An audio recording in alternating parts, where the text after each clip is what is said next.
Good morning সবাইকে। আজকে ওয়েদারটা তাও একটু ঠিক আছে, এখন তো প্রায় বৃষ্টি হচ্ছে আর বৃষ্টির দিনে কিন্তু চটপটা খেতে খুব ইচ্ছা করে। তো আজকে ভাবছিলাম ভাতের সাথে কি বানাবো, কিছু একটা চটপটা। তো দেখলাম যে ক্যাপসিকাম আর পনির রয়েছে ফ্রিজে, তাই আজকে বানাবো মশালা পনির ফ্রাই।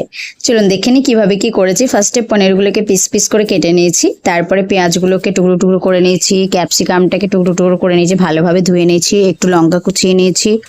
এইভাবে কিন্তু বানিয়ে একবার খেয়ে দেখবেন, আর কেমন লাগলো কমেন্টে অবশ্যই জানাবেন। এরপর একটা মশলা বানাবো, এই মশলাটাই কিন্তু মেন। দেখে নি কি কি দিচ্ছি। দিয়ে দিলাম জিরে গুঁড়ো, কালো জিরে, হলুদ গুঁড়ো, ধনে গুঁড়ো, সামান্য চিনি, সামান্য গরম মশলা, সামান্য দিয়ে দিলাম কাশ্মীরি লঙ্কার গুঁড়ো, দিয়ে দিলাম পনির বাটার মশলা, দিয়ে দিলাম একটু ম্যাগি মশলা, তারপর দিয়ে দিলাম কাসুরি মেথি, তারপর দিয়ে দিচ্ছি টমেটো সস, তারপর সবার লাস্টে দিয়ে দিলাম নিম্বু।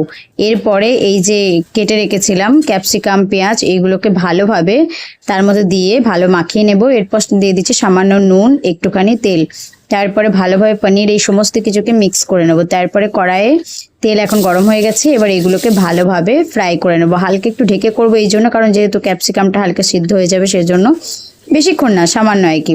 তো জাস্ট এই দেখুন এখন ফ্রাই হয়ে গেছে। গরম গরম ভাতের সাথে উফ